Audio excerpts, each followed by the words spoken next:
Hola, ¿qué tal? Mi nombre es Efraín Ruiz Alvarado. Soy estudiante de la maestría en Matemáticas Aplicadas y Física Matemática de la Universidad Autónoma de San Luis Potosí. En esta ponencia titulada ¿La Tierra es o la vemos plana?, abordaremos un poco la discusión que se tiene sobre la forma de la Tierra e introduciremos un concepto matemático que nos ayude a entender por qué sucede esto. Ha surgido mucho la polémica, sobre todo en redes sociales, sobre la forma que tiene la Tierra. Algunos aseguran con a capa y espada y con todo su ser que la Tierra es plana. Yo antes tenía esta cara y cada vez que escuchaba que alguien lo decía o que alguien lo ponía y lo defendía, me ponía así, o sea, no, realmente Elmo me representa. Pero después me puse a reflexionar, ¿por qué lo hacen? ¿Qué los hace llegar a esa conclusión? Y la respuesta es bastante sencilla, puesto que si tú te paras sobre la calle, o si te paras en el centro de la ciudad que más te gusta, o te paras en la azotea de tu casa y ves hacia el horizonte, tú todo vas a ver plano, todo. Entonces, que la Tierra sea plana es algo que responde a nuestra intuición, aquí, a esta escala. Y de hecho la idea de la Tierra plana es viejísima, es muy, muy, muy, muy antigua. Por ejemplo, este es un mapa que utilizaban los coreanos y que les servía para plasmar su representación de la Tierra, en donde la Tierra, la forma de nuestro planeta era un disco esférico, perdón, un disco con tierra y agua hacia afuera, nada más. Los que practicaban el hinduismo, por ejemplo, se imaginaban que la Tierra también era un disco cargado por 4 elefantes, que a su vez eran cargados por una tortuga. Aquí la constante es que la Tierra sea plana.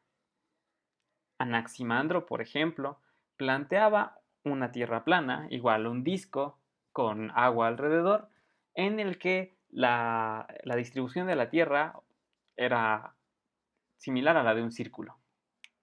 Pero él además introdujo la idea de una bóveda celeste esférica en la que las estrellas, el Sol y todo lo demás se podía mover libremente. Sin embargo, así como esta idea de la Tierra plana es antigua, también la idea de una Tierra esférica es muy antigua. De hecho, las primeras personas que dijeron que la Tierra podía ser esférica son las personas que pertenecieron a la escuela pitagórica, ya que ellos tenían muchos dogmas sobre los números, sobre las formas, decían que la forma de los planetas, la forma que seguían las trayectorias de los planetas tenía que ser perfecta. Y no había nada más perfecto que una esfera para el planeta y un círculo para las trayectorias de los planetas. Incluso Platón, él dio una observación bastante buena sobre por qué la Tierra tenía que ser esférica. Y es que él decía que en los eclipses la sombra que proyectaba la Tierra en la Luna estaba curvada, por lo tanto la Tierra tenía que ser esférica. Otra persona que dio un argumento brillante sobre la curvatura de la Tierra fue Estrabón. Estrabón era un geógrafo griego que hizo la siguiente observación. Decía, si tú te paras en un muelle y observas un barco que se está yendo, lejos del muelle, obviamente, verás que la popa desaparece primero que el mástil. Es decir, que el cuerpo del barco desaparece primero que la parte más alta de él. Y eso te indica entonces que la Tierra tiene que estar curvada, o sea que la Tierra no puede ser plana. Y esto lo dijo como en el año 24 antes de Cristo. Esta observación es bastante brillante porque todas las personas que estén en una costa pueden observar este tipo de cosas siempre y cuando el barco sea suficientemente alto. Otra persona que también dijo que la Tierra era esférica y no solamente eso, sino que dio una medición aproximada de su radio, fue Erastótenes. Y lo hizo mediante trigonometría, mediante medir sombras y utilizando su camello último modelo. Entonces, este experimento que hizo Erastótenes, todos lo podemos hacer y de hecho invito a todos los que están viendo esto a que lo hagan. En caso de que no sepan, con gusto me pueden preguntar. Ahora, regresando un poco al debate, unos dicen, o sea, aquí nosotros a estas alturas, más bien a estas escalas en las que estamos nosotros, podemos decir la Tierra se ve plana. Ajá, pero pues aquí está una foto de la Tierra desde afuera y la Tierra es esférica. Entonces, desde afuera la Tierra es esférica. Y nosotros aquí a nuestras escalas la vemos plana. Eso es algo muy importante. Pero entonces, ¿qué está pasando? Porque, pues, aunque la Tierra, aunque sabemos con toda la seguridad del mundo que la Tierra es esférica, ¿por qué aquí a nuestras escalas la vemos plana? Bueno, necesitamos tres ideas claves. La primera es que nosotros estamos viviendo en el espacio que estamos estudiando. ¿Sí? O sea, nosotros queremos decir, ¿sabes qué? Yo quiero decir qué forma tiene la Tierra mientras no me puedo salir de ella. Eso es lo primero. Ahora, yo sé que esta cosa, la Tierra que estoy estudiando, si me acerco mucho, pues se parece a un plano, ¿no? Eso nos suena bastante bien, es lo que vemos todos los días, es lo que responde a nuestra intuición. Pero además también sé que si yo comparo objetos al trasladarlos sobre este espacio, puedo obtener información sobre este espacio. Entonces, lo que necesitamos es una teoría, un armamento matemático que tenga estas tres ideas y que nos diga qué sucede. La respuesta fue dada hace ya bastantes años, primero por Gauss. Gauss lo que hizo fue comenzar, o más bien desarrolló la geometría diferencial de superficies, es decir, se puso a estudiar cosas de este estilo. Y dijo, vamos a definir qué tan, qué tan, qué tan no plana es la curva, eso se le conoce como curvatura, o qué tan no plana es la superficie. Él asignó o definió la curvatura de una superficie, definió la torsión, estudió la métrica de la superficie. La métrica es cómo mides sobre la superficie. Y al final de su trabajo, Gauss dijo, es que sabes qué, podemos obtener información de la superficie que estamos estudiando sin verla desde afuera, porque primero había comenzado a desarrollar esta idea así, a tener un espacio de fondo y poner una superficie ahí en ese espacio de fondo.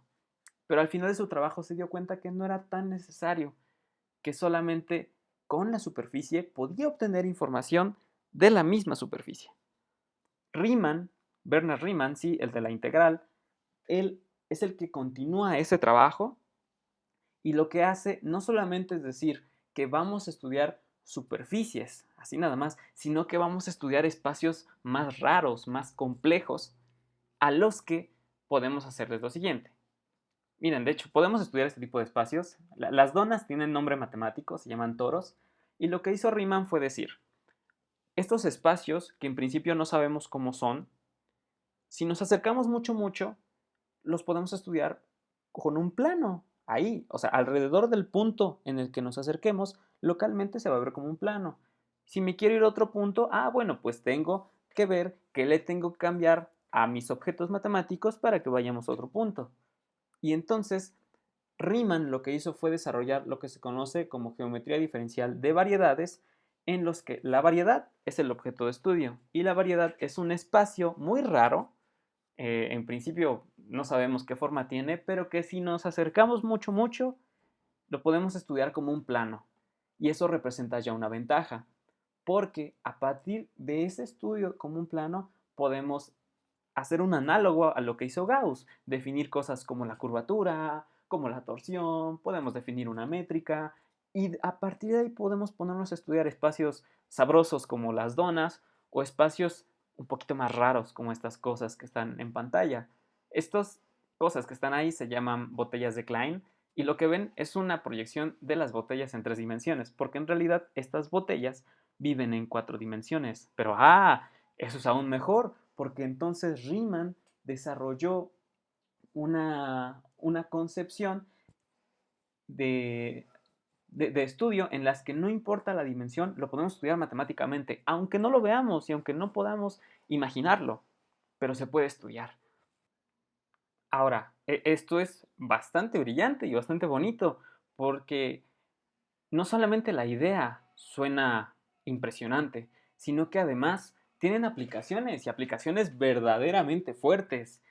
Puedo comentar que la geometría diferencial de variedades son las matemáticas que se necesitan para estudiar la teoría de la relatividad general, que es la teoría que estudia el concepto de espacio-tiempo, el concepto de métrica, de ver qué le sucede al movimiento, a la energía, y es algo totalmente increíble.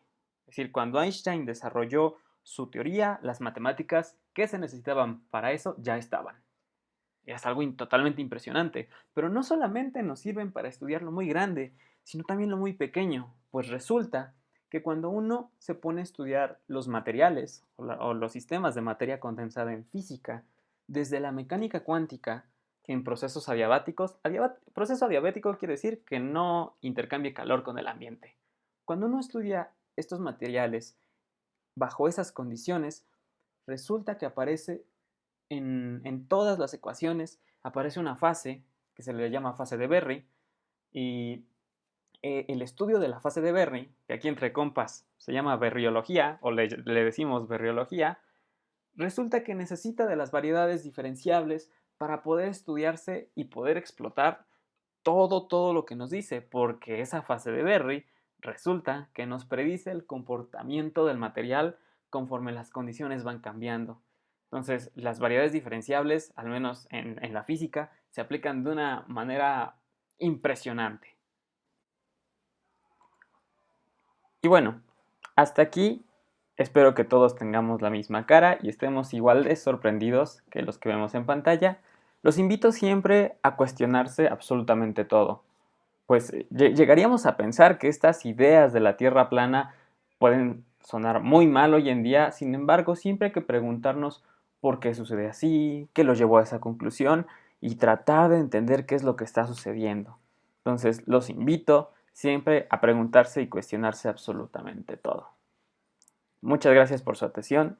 Cualquier duda que tengan, ahí estoy y en caso de que yo no sepa, están los asesores. Muchas gracias.